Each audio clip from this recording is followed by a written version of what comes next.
हे बघा, वस्ताबाजी कोणी करू नये. आपल्याला जेवढा आनंद आहे तेवढं एका बाजूला दुःख आहे.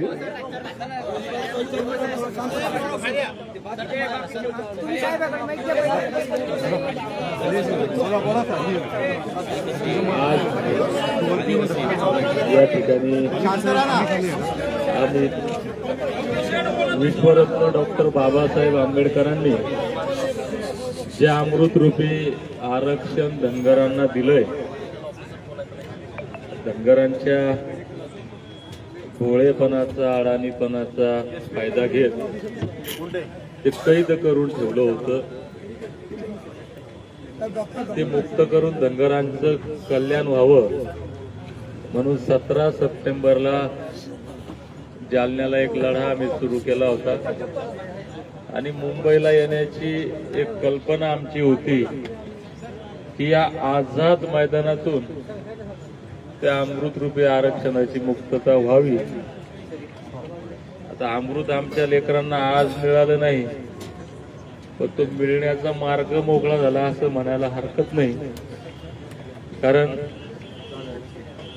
हे सगळे या ठिकाणी आता जे विधान परिषदेचे सभापती सन्माननीय राम शिंदे साहेब असतील, समाजाचे ज्येष्ठ नेते माजी आमदार अनंतकुमार पाटील साहेब, होळकर घराण्याचे वंश भूषण सिंहराजे होळकर, आमदार गिरीश भाऊ महाजन, खासदार रामरावजी वडकुते साहेब, आमदार गोपीचंद भाऊ पडळकर आणि आमचे जे ज्यांचं आयुष्य या चळवळीत चाललं असे कितीतरी लढवय्ये या ठिकाणी माजी आमदार रमेश भाऊ शेंडगे साहेब, या सगळ्यांच्या साक्षीनं या ठिकाणी आज या लोकांची जी चर्चा झाली आणि ज्या पद्धतीनं खरं म्हणजे आमची चर्चा मुख्यमंत्री महोदयांसोबत झाली होती.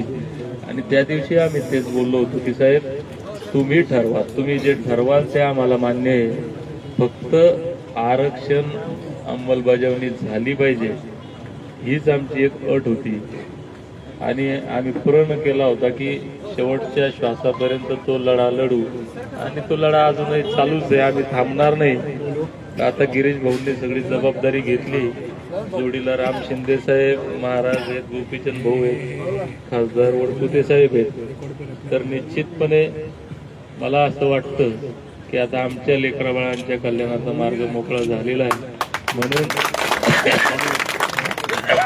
या सर्वांच्या खरं म्हणजे यांनी काही विनंती करावी इतका मी मोठा नाही इथं, परंतु या सगळ्यांच्या भावनेचा आदर करत त्यांचा विचार किंवा त्यांची सूचना सुद्धा आमच्यासाठी आदेशच आहे, कारण हे सगळे मोठे लोक आहेत.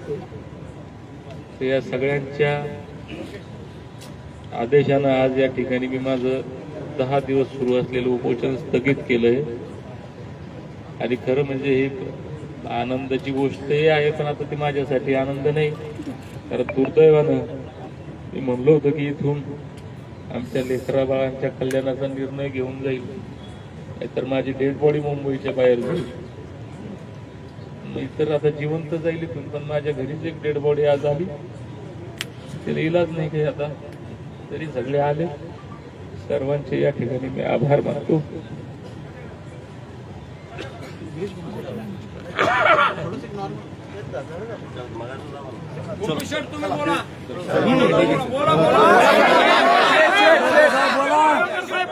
मी बाहेर घेतो म्हणा.